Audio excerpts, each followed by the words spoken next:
What's going on, guys? Welcome back to a new five takeaways. That's right. I am coming back with an all new one, and I'm going to talk some horror this time around. I just got back from Carolina Fear Fest 2023. And as you know, we are official media partners with them. We handle their live stream, we do their podcast, Horror Conversations. Once a month, you can check it out. We talk about the con, horror movies, and more.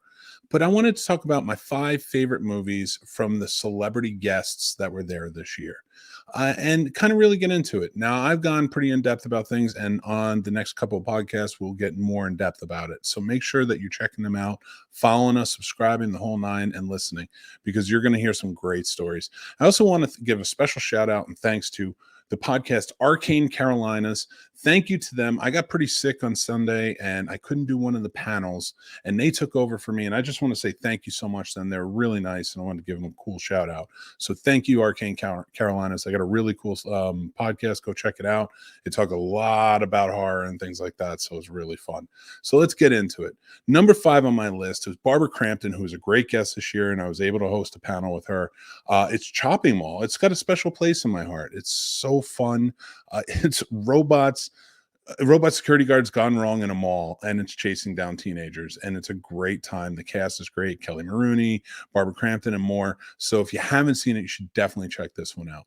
Number 4 on my list has also another special place in my heart. I love Dee Wallace. It's Cujo. She is such a great role. It's one of her favorites. Again, I was also able to do a panel with her and meet her. She's a lovely woman. Had a fantastic conversation with her and Barbara. And now she talked very highly about this movie and preparing for it, and I could see it. Now it holds a special place in my heart because unfortunately my dog Ramrod had to be put down because he got really sick.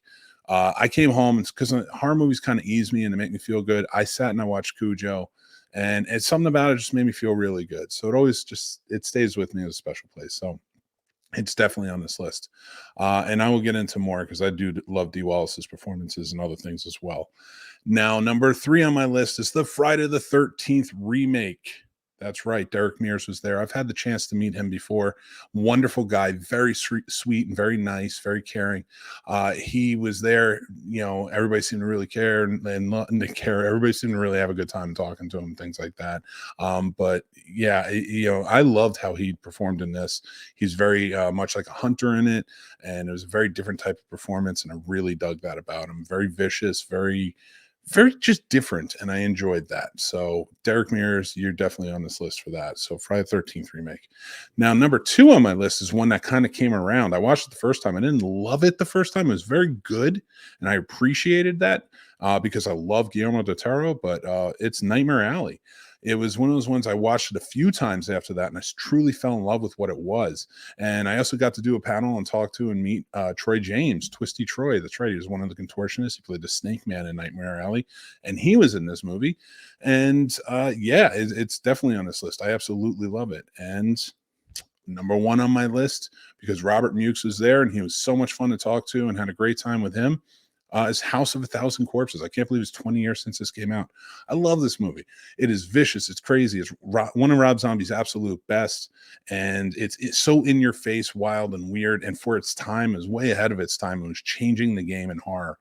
It really was, because we were coming out of that WB kind of teenage horror into something completely new with this, and it really changed the game. So definitely, I think, deserves number 1 on this list. So that's my top 5 horror movies from celebrities that were at Carolina Fear Fest 2023 this year. Hopefully you guys enjoyed my list. I would love to hear what your guys' list is for this. If you guys were there, let me hear your stories. Sound off. If you weren't there, you don't know about it, maybe come check it out in 2024. We'd love to have you. Or make sure to follow us online, because we do a lot of live streams and stuff like that. If you can't make it out, we want you to be part of the community. All right, guys, I'm Mick Manhattan from the thescenesnobs. Make sure to join up on our Patreon or our Discord. All the links and stuff are down below. We got a lot of fun stuff. Go check it out. Make sure to hit subscribe. Check out the podcast. You can listen to it wherever. Watch it here on YouTube. But thanks so much for just being here to do this. And I will talk to you guys very, very soon. Take care.